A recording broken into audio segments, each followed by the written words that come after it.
Okay, so like imagine, right? You're just suddenly, bam, given the toughest job in the world, leading an entire nation, and you had zero prep time, no training wheels, nothing. It's overwhelming, to say the least. Totally, and that's exactly what happened to good old Harry S. Truman. Right. So today we're going deep, a deep dive into Ryan Holiday's Right Thing right now. This book, it's really about how Truman, this, seemingly average guy, tackled these massive challenges and what we can learn from him even today. Yeah, what's really striking about Truman is that he wasn't some, like, born leader, born with a silver spoon or anything like that. Not a prodigy, No, not at all. Like, he had some business failures, was a farmer for a while, real, like, regular guy from Missouri. but he still rose to the occasion, right? Absolutely. Like against all odds. And maybe it was that ordinary guy thing that made him, I don't know, more trustworthy, more relatable. Right, people saw themselves in him.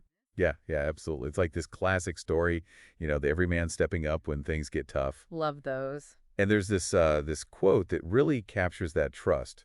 It's from a Missouri railroad foreman. He said Truman was, and I quote, "all right from his asshole out in every direction." Wow, okay. That's quite a visual. Yeah, bit colorful. Yeah. But it does say something about how much people believed in him. It really does. It gets to the core of his character. So then where does this rock solid integrity come from? Was he just born with it or was there something more? Well, Holiday actually reveals that Truman, he drew strength from, get this, ancient Stoic philosophy. Whoa, really? Like the ancient Greeks. Yeah, specifically the writings of Marcus Aurelius. Huh, interesting. And it wasn't just like light getting. Truman would like underline passages in his copy of Meditations and then connect those ideas to his actions as president. So we're talking ancient philosophy guiding modern leadership. Exactly. That's pretty wild. It is, and it connects back to something Holiday talks about a lot. These timeless principles that can still guide us today, even with all the craziness in the world. Yeah, it's like those principles, they never go out of style. Totally. And Truman is like the perfect example It really is. of how they work in action, yeah. What's fascinating though is that Truman, he didn't just suddenly become all, Mr. Integrity when he became president, right? Oh, no. It was years in the making. It was cultivated in his everyday life and the small things. So like what kind of like everyday integrity are we talking about? Give me an example. Okay, so think about punctuality. Okay. Truman was famously on time, like down to the minute, Really? even as president, yeah. And it wasn't just about, managing a crazy schedule. It was deeper than that. It showed his respect for people, his belief that everyone's time was valuable, I can see that. which is a pretty important mindset, especially when you're dealing with world leaders and making huge decisions. High stakes, yeah. But didn't some folks think he was a little too, I don't know, rigid about all this? Like, wasn't there a downside to being so inflexible? Yeah, some people saw it as a weakness, for sure.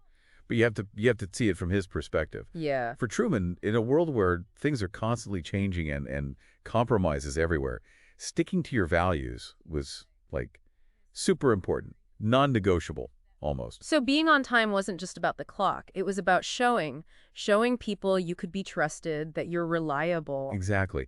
Even in the little things. And it wasn't just about time. Right. Truman, he famously insisted on paying for his own personal postage as president. Really? Yep. Refused to use his position for even the tiniest personal gain. So he was like drawing a line, saying this is where my integrity begins and I'm not crossing it, no matter what. Exactly. And maybe the most powerful example of this commitment is his decision to attend Tom Pendergast's funeral. Pendergast, remind me who that was. Yeah, so Pendergast was a controversial political figure. Okay. He'd helped Truman early on, but his methods, let's just say they were questionable. Oh, so this is like a risky move for Truman politically. Oh, definitely. Some people, they didn't get it. Yeah. But Truman, he stood by his loyalty. Despite the backlash. Exactly. And this act, it really embodies that Stoic idea of loyalty. Right. Showing that true leadership, sometimes it means, sticking to your principles, no matter the consequences. So he took the heat because for him, loyalty, personal integrity, that was more important than playing it safe. 100%. Interesting. And this part of Truman's life, it really highlights that justice, it's not just something we, expect from the courts or the government. Right. It's something we have to, live out in our own lives. In our own actions, Yeah. exactly. And that's where his time as a county judge, it gets really interesting, doesn't it? Yeah. Like, this is before the national spotlight, before the presidency, Right. but you can already see those values on full display. Absolutely. This period, it's like a sneak peek into how Truman's commitment to doing the right thing, it played out even before the pressures of the presidency. And the story of the courthouse construction, that's a perfect example. Okay, the courthouse, tell me more. What happened? So, as a county judge, Truman, he was in charge of building a new courthouse. Okay. And back then, corruption and local politics, it was rampant. Oh, yeah. I mean, he could have easily, pocketed some cash, looked the other way. Taken advantage. Oh, yeah, but he didn't. Instead, he became known for being super meticulous, super transparent, especially when awarding contracts. Wow. Yeah, and he ended up saving taxpayers millions By being honest. by being honest and by, scrutinizing every single detail. So it wasn't just about saving money. It was about something bigger. It was about using his power, his position to really help people. It really was. And this whole story, it's a lesson in ethical leadership, isn't it? It is. It shows that doing the right thing often means going against the grain, resisting those temptations that come with power, and just, holding firm to your integrity. So even before the world stage, before the presidency, Truman was already living by these values. Yeah, it wasn't something he just turned on for show. It was who he was. Part of his core. Exactly. And this commitment to justice, to doing what's right, no matter what, it would be put to the ultimate test when he became president. It's kind of like when we shift from Truman's early days, before the presidency, to when he actually becomes president.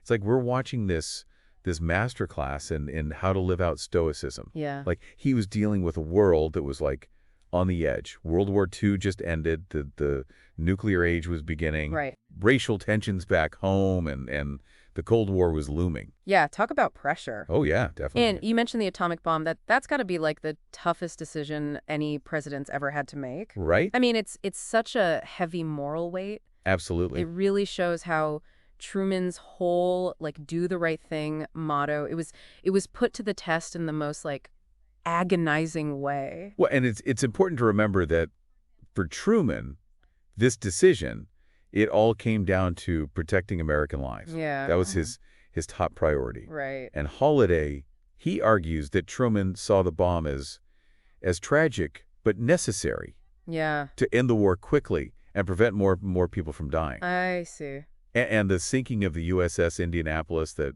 really weighed on him Oh, yeah, right before the first bomb was dropped. just days before, yeah. Horrible. It was a stark reminder of the real human cost of war, Yeah. and the burden of leadership. Yeah, absolutely. But weren't people worried about the long-term consequences of using something so destructive? Oh, of course, yeah. Like, didn't some people think that it was just like morally wrong no matter what the reason? Oh, absolutely. And that debate, it's still going on today. Yeah. But for us, what's important is to try and understand the situation Truman was in. Yeah. He didn't have all the information. He was under immense pressure, and he had this huge responsibility, to lead a nation that was just exhausted from war. So while we can like debate the decision itself, we have to acknowledge how tough, how impossible that situation was. Absolutely. It wasn't just about like military strategy. It was about like the ethics of leadership on a scale that no one had ever seen before. It really was. And it raises a big question, like how do you lead when there are no good answers? When every choice could have these catastrophic consequences. Yeah. And Truman's answer, as Holliday shows us, was to lean on his deeply held principles. Yeah, like that sign on his desk. Do what is right. Right. It wasn't just a saying. It was like his guiding principle. His North Star. Exactly. And that commitment to doing what he believed was right, it went beyond wartime decisions. Like, take the Marshall Plan, for instance. Yeah. The Marshall Plan, we talked about it earlier, but I think it deserves more attention. Yeah. I mean, it wasn't just about like rebuilding Europe after the war. It was about something more, right? Yeah, it was. It was this radical act of generosity and foresight. Yeah. Imagine instead of punishing your enemies, you help them rebuild. Right. It was a testament to Truman's belief in cooperation Yeah. and rejecting that whole cycle of revenge that had always been a part of international relations. I see. Right. But wasn't there pushback? I mean, giving aid to countries that we'd just been at war with, that had to be controversy, right? Oh yeah, definitely. Some people they argued against it. They said it was too expensive or that it would empower our future rivals. Right. But Truman, he saw it as an investment in long-term peace, in stability, Yeah. a way to create a world that was more prosperous for everybody. Yeah, I get that. And the logistics, that must have been a nightmare. Oh yeah. It's a massive undertaking, like coordinating aid across all these different countries, rebuilding infrastructure, managing It resources, was it was a huge effort. right? It required incredible coordination, diplomacy, and it wasn't just about giving money. It Right. was about building partnerships, sharing knowledge, and working together to rebuild these shattered economies and societies. Wow. And what about the impact? Like looking back, it seems like the Marshall Plan was a huge success, both in the short term and the long term. Yeah, yeah, most people agree that it's one of the most successful foreign policy initiatives ever. It didn't just help rebuild Europe, it also created stronger relationships between the U.S. and European countries, which paved the way for decades of peace and prosperity. And through all of this, Truman, he stayed grounded. Yeah, Like he didn't want it credit. right. He didn't make it about himself. No, He insisted on naming it after George Marshall, his Secretary of State. right.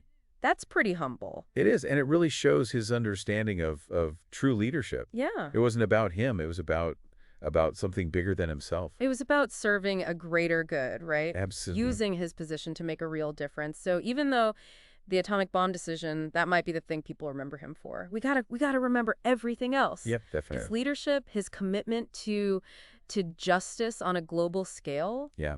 and his dedication to doing the right thing, even when it was tough, even when it was unpopular.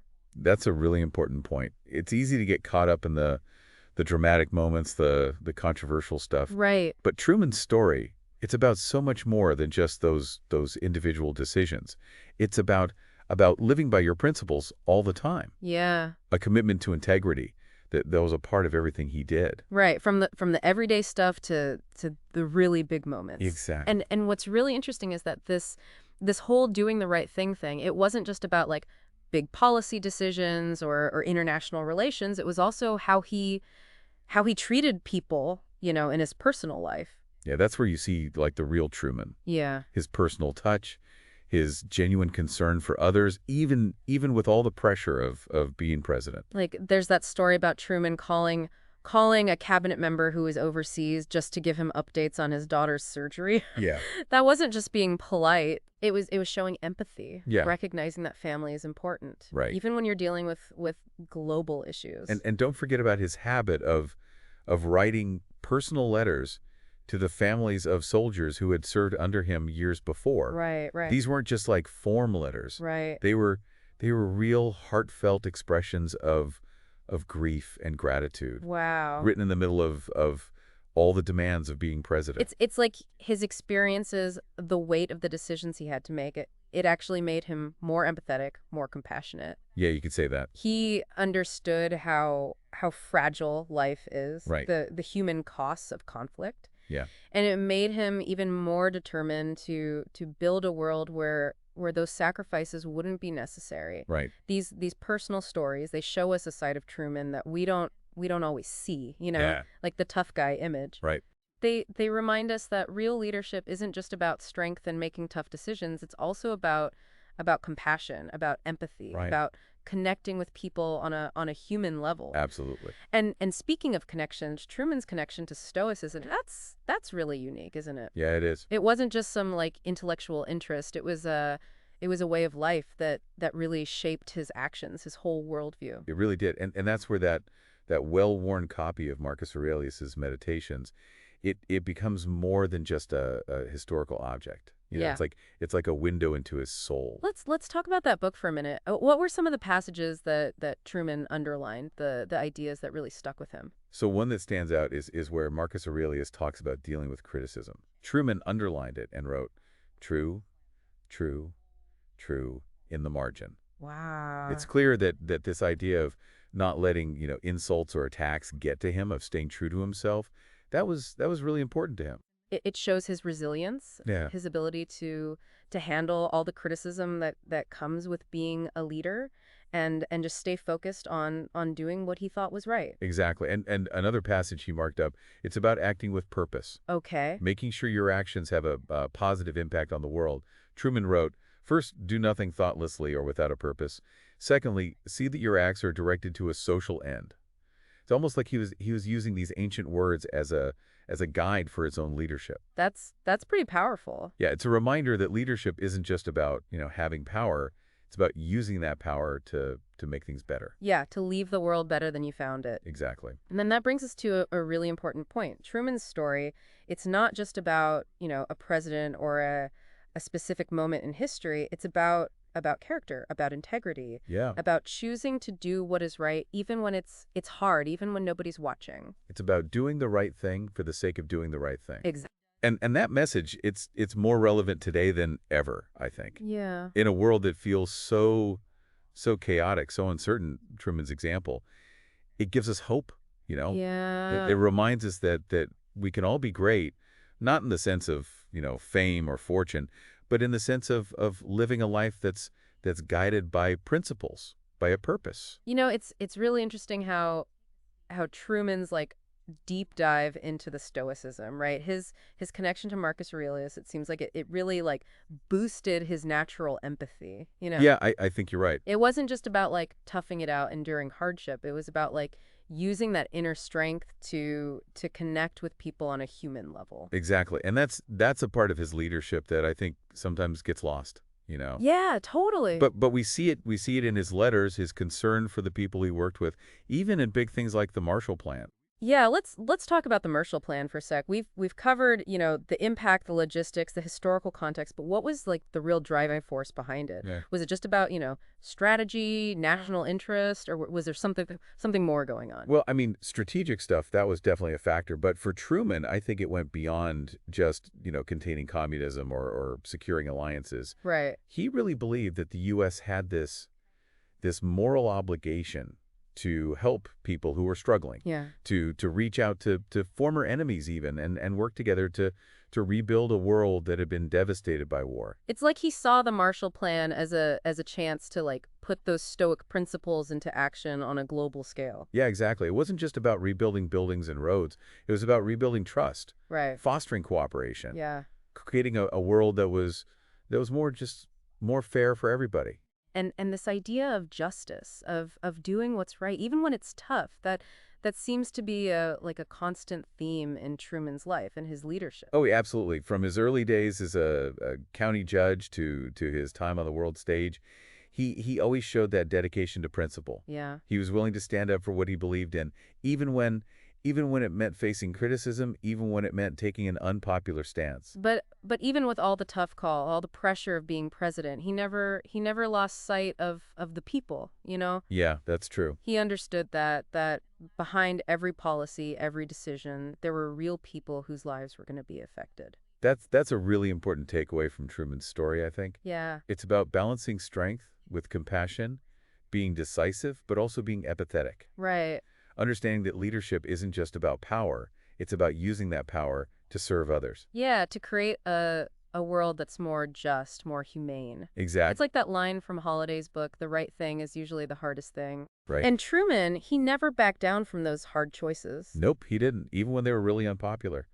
It makes me think of a passage in Meditations where Marcus Aurelius, he writes about, doing what's right no matter what, no matter the consequences. Yeah, And it seems like Truman, he really took that to heart. he did. He didn't let, politics or fear of criticism control his actions. He stuck to his principles. He did, even when it was really, really hard. So as we wrap up this deep dive into Harry S. Truman, what can we, the everyday listeners, take away from his story? Yeah, that's a good question. What makes his journey so relevant, so inspiring, even all these years later? I think Truman's story, it's like this powerful antidote to all the cynicism and disillusionment we see with leadership today. Yeah. He reminds us that integrity and compassion, those aren't weaknesses. Right. They're essential strengths. He really was living proof that an ordinary person can rise to meet these extraordinary challenges Yeah. with grace, with humility, and with this unwavering commitment to doing the right thing. And that's a message that never gets old, you know? Totally. It's about what it means to be human, to try to make the world a place where justice, compassion, integrity, those aren't just, nice ideas. They're the principles we live by. So as you go about your day, think about Harry S. Truman. Yeah, What small acts of courage, of kindness, of integrity can you do? right. How can you bring those principles into your own life, in how you treat other people, the choices you make, big or small? It's those everyday choices that really shape who we are Yeah, and the world we create. absolutely. Truman's story, it's a powerful reminder that true leadership, it doesn't start with a fancy title or a position. Right. It starts with a commitment to living a life that's guided by principle, by compassion, by a real sense of purpose. Beautifully said. And on that note, we'll wrap up this deep dive. Yeah. We hope you found it insightful, engaging, and maybe even a little inspiring. Until next time, keep exploring, keep learning, and keep striving to do what's right. I 8 9